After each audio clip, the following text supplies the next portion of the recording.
Merci d'être resté avec nous. C'est une maladie qui a changé de nom plusieurs fois. Colopathie fonctionnelle, puis syndrome du côlon irritable. Aujourd'hui, on parle de syndrome de l'intestin irritable. Différentes appellations pour une pathologie qu'on a encore du mal à comprendre et qui pourtant concernerait 10 à 20% de la population. On estime qu'un tiers des consultations chez les gastro-entérologues sont dues à ce syndrome. Alors comment faire le diagnostic? Est-ce qu'il y a des traitements efficaces?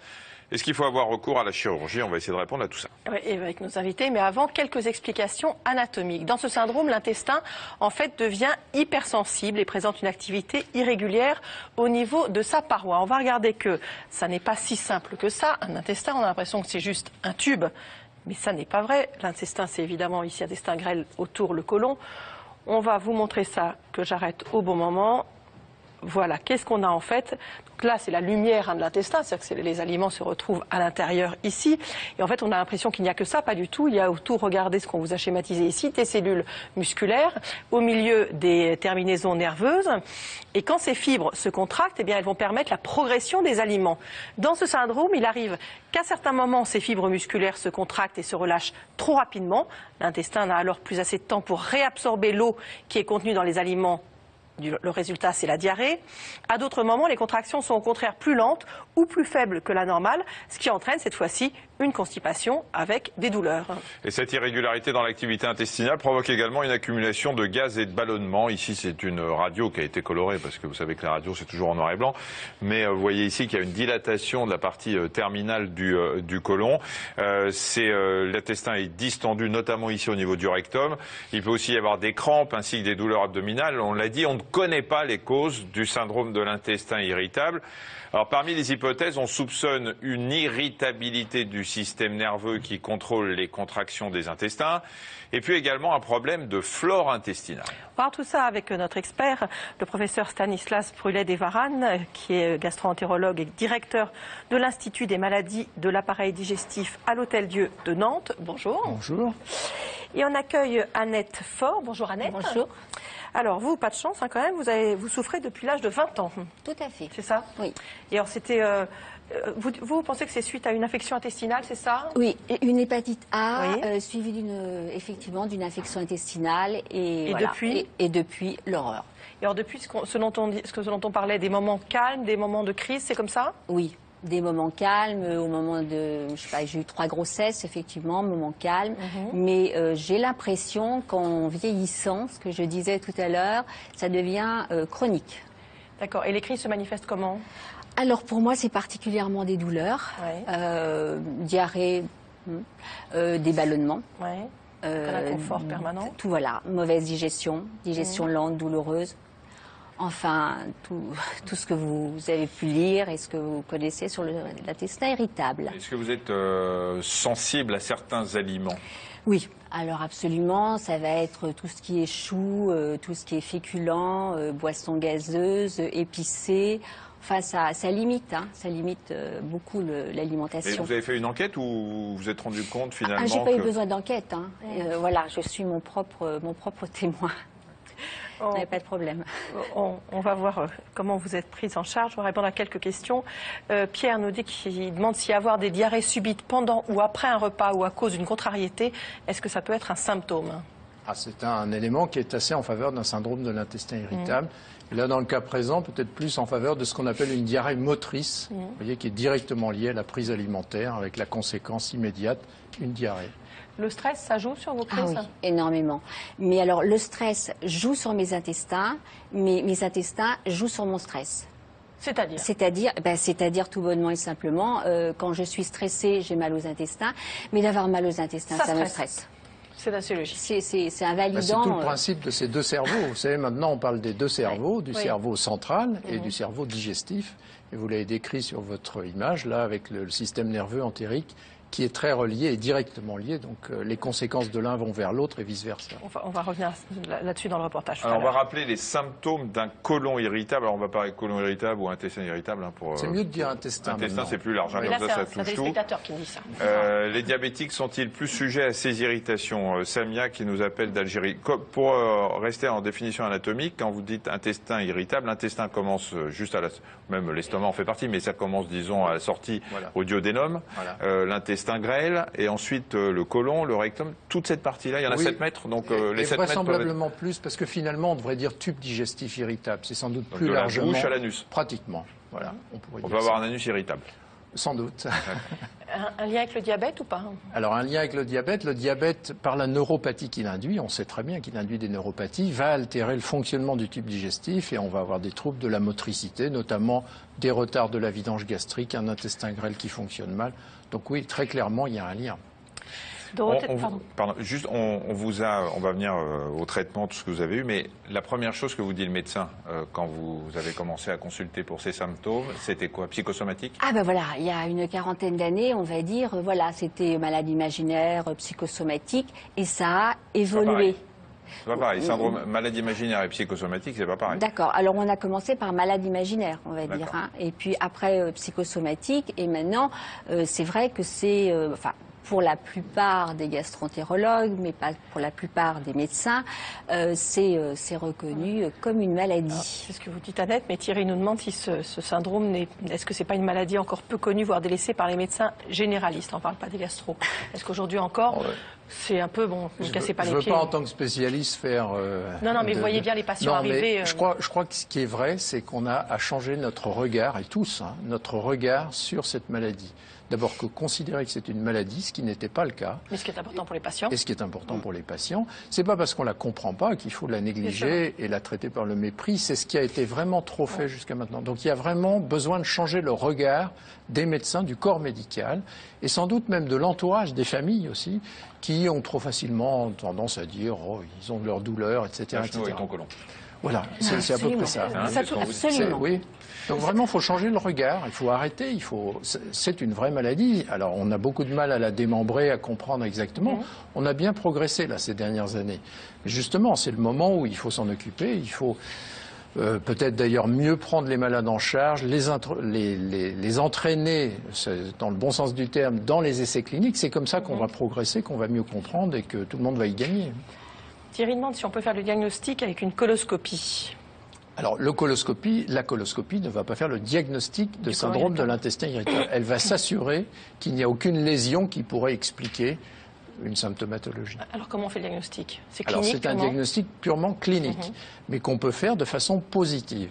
Et c'est là où je suis un petit peu plus net qu'avant, c'est-à-dire qu'avant, on faisait un diagnostic d'élimination en disant, bon, c'est rien... On a éliminé tout, donc c'est ça.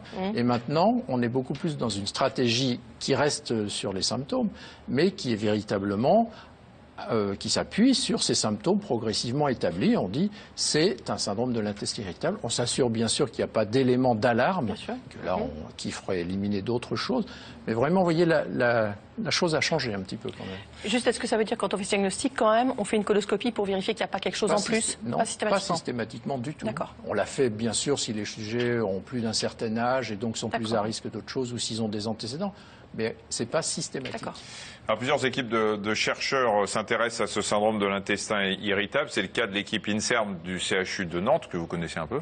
Elle fait partie de l'Institut. Je sais, c'est pour ça que je vous le dis. Elle travaille sur le système nerveux qui contrôle les intestins. Explication Guillaume Morinet, Claude Pavélec. Cette patiente vient pour une coloscopie. Elle a des problèmes de digestion et on soupçonne chez elle un syndrome de l'intestin irritable. Pour faire un diagnostic précis, on utilise ici un nouvel endoscope associé à un microscope qui grossit 1000 fois et permet de voir les cellules de la paroi de l'intestin. On va assez rapidement obtenir donc, des images avec les vaisseaux qui sont visibles en blanc. On voit des petits points noirs qui circulent dans les vaisseaux. Ces petits points noirs sont en fait les globules rouges qu'on voit circuler. Il ne semble pas y avoir chez cette patiente de porosité accrue et ça c'est quelque chose de tout à fait important. La paroi de l'intestin de cette patiente paraît donc normale. On voit bien les glandes qui sécrètent le mucus en noir et les espaces entre elles qui sont réguliers et bien vascularisés. Ce qui n'est pas le cas sur cette autre image à droite. Les glandes sont déchirées, les espaces distendus. C'est une image caractéristique du syndrome de l'intestin irritable. Un syndrome qui pourrait s'expliquer par un manque d'étanchéité de l'intestin. Ce qu'on suppose en fait, c'est qu'effectivement il y a un problème de porosité avec finalement une barrière entre les cellules qui est un peu trop perméable, ce qui permet en fait à des bactéries, à des microbes ou éventuellement à des toxiques alimentaires de rentrer et d'altérer en fait le fonctionnement des neurones. Et en réaction à ça, se produisent des douleurs, se produisent des troubles du transit, diarrhée ou constipation, ou les deux en alternance. Ces neurones sont des neurones bien particuliers. Ils sont situés dans l'intestin et permettent de contrôler son fonctionnement. Dans ce laboratoire de l'INSERM, c'est précisément ce système nerveux que l'on étudie, afin de mieux comprendre la maladie. Les chercheurs travaillent sur des morceaux d'intestin prélevés sur des patients.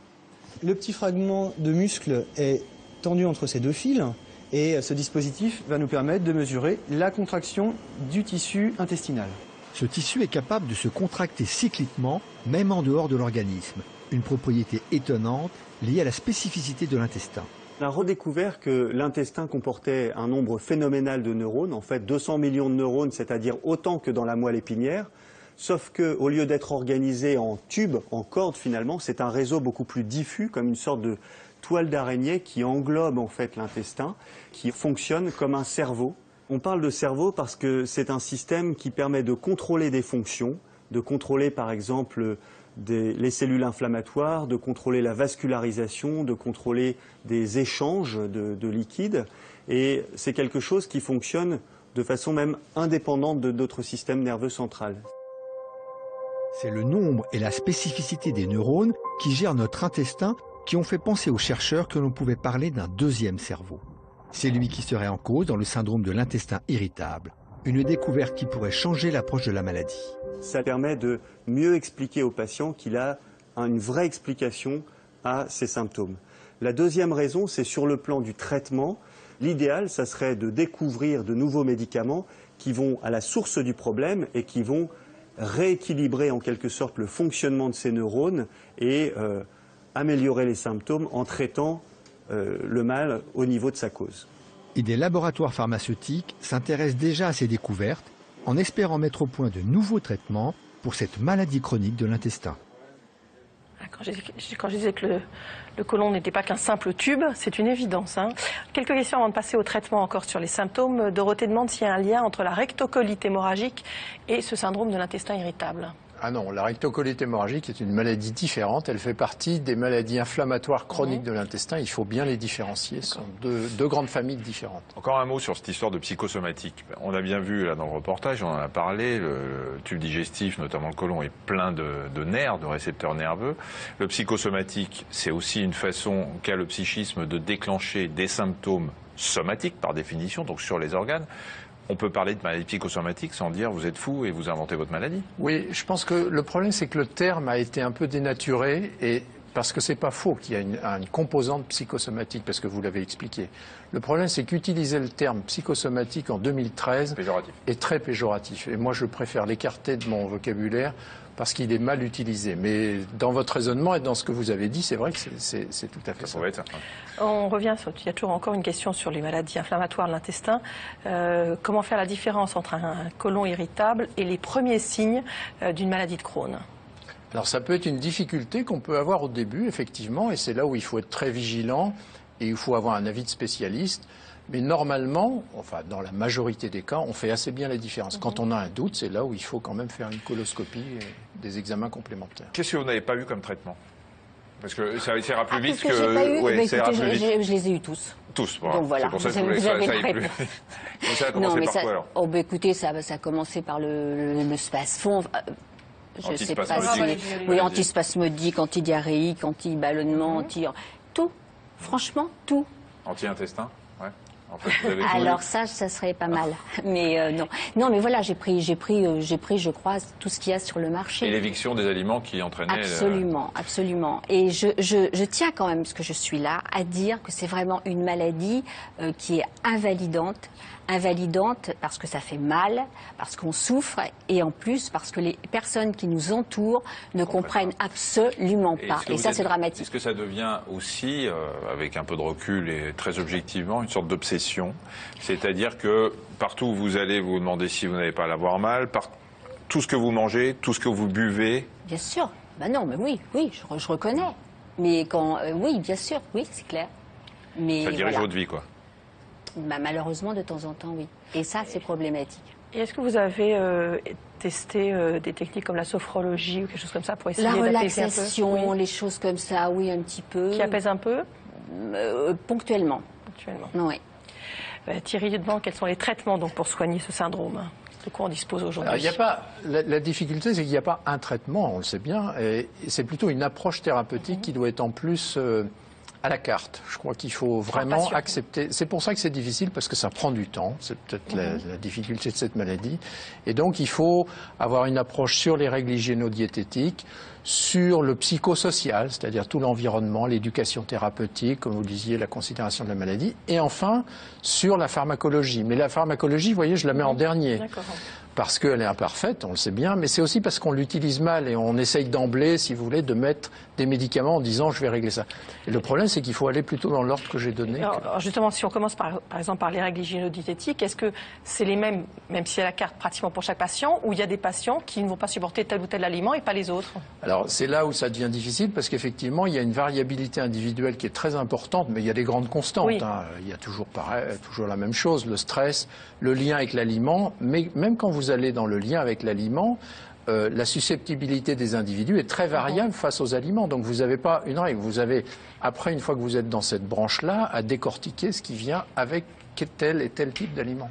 Justement, il y a un régime à suivre pour réduire, voire supprimer les douleurs, demande Thierry.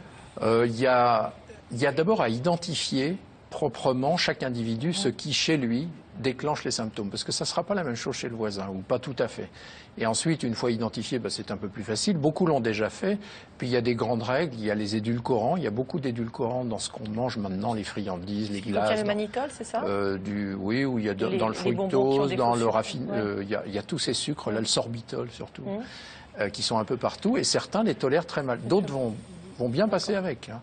Il y a l'intolérance au lactose qui est très connue, souvent exagérément invoquée, mais c'est vrai que ça existe. Et en vieillissant, on perd sa lactase, l'enzyme qui permet de digérer le lactose. Le lait. Donc, On demande si la viande de bœuf, c'est connu pour déclencher les douleurs.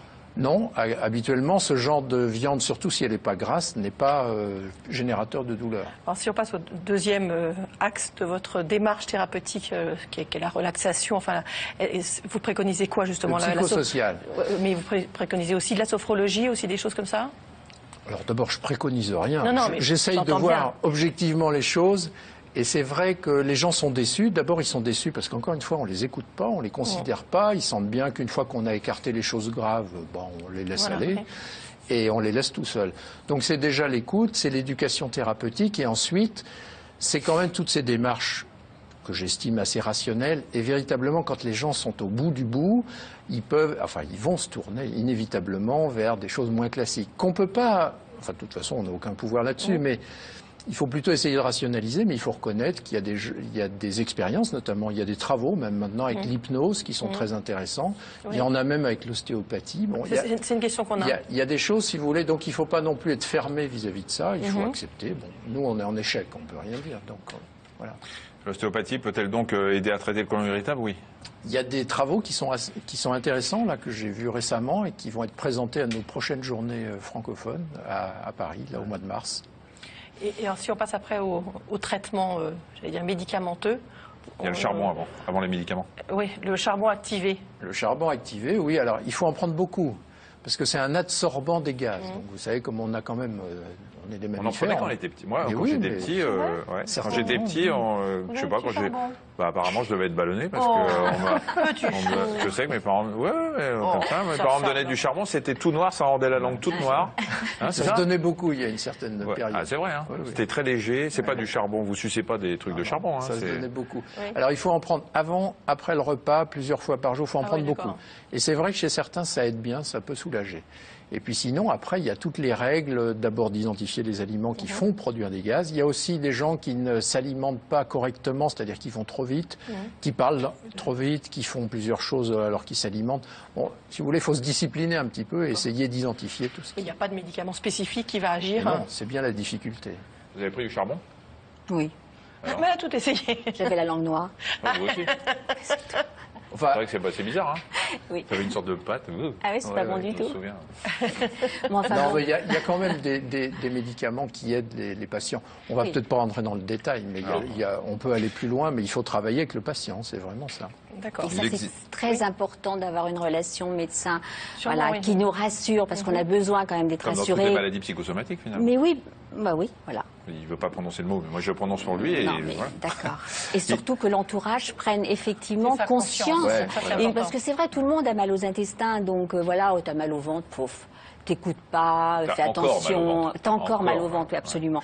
Donc voilà, et ben non, c'est pas Changer si le simple que regard. ça. Oui. Voilà. Ouais. Il existe énormément de probiotiques. Quels sont ceux préconisés pour le côlon irritable, Sylvie?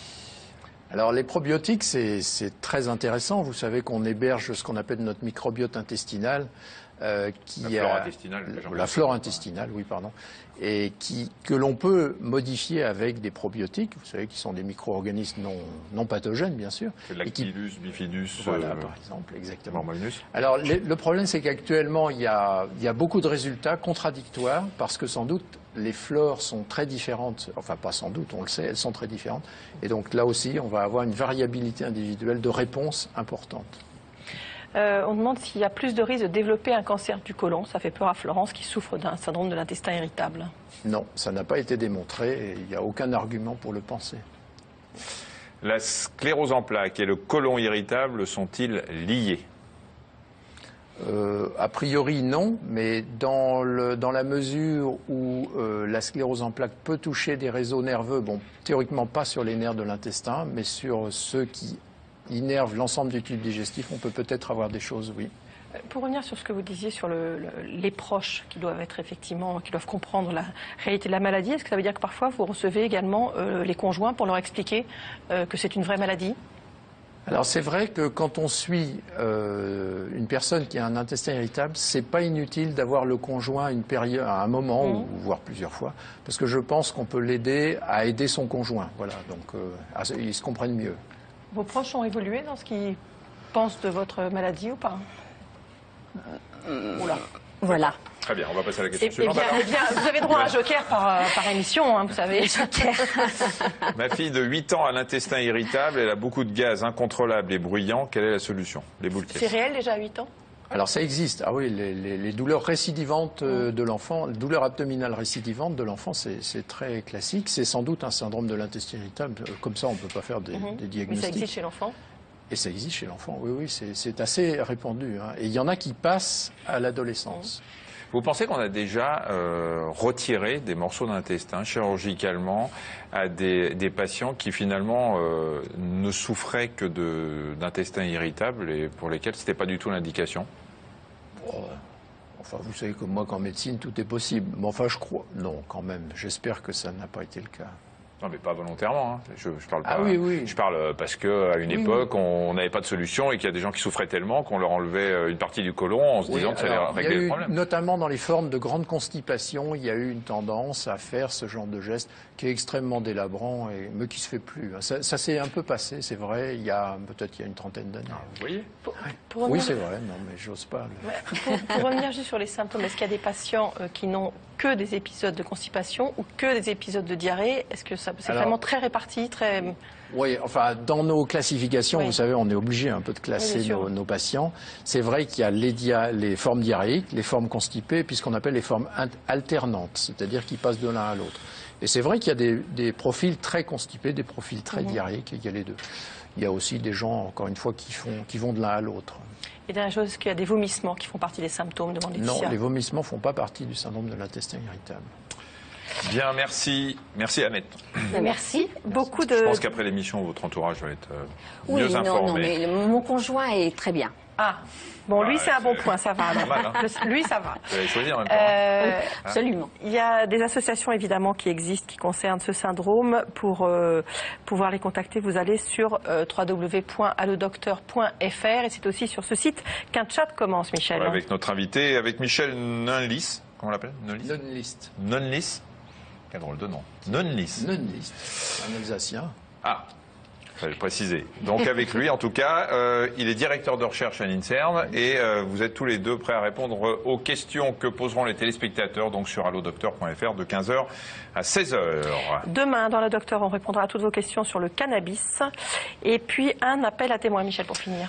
Oui, pour une prochaine émission d'Allo Docteur, on cherche le témoignage de femmes qui, après des années de contraception, ont choisi la stérilisation comme contraception définitive. Si c'est votre cas, merci de nous contacter au 01 58 88 85 21. Votre témoignage nous intéresse. Et demain, préparez-vous à une longue journée, nous aussi. Oui, puisque nous avons un prime que nous proposerons demain soir en direct, bien sûr, à partir de 20h30. On vous dira tout ça demain. Attention, c'est un suspense terrible. Nous faisons un teaser en quelque sorte. Voilà, ce sera sur les urgences. Ah à ben demain. Non, moi, j'avais envie de le dire. À demain.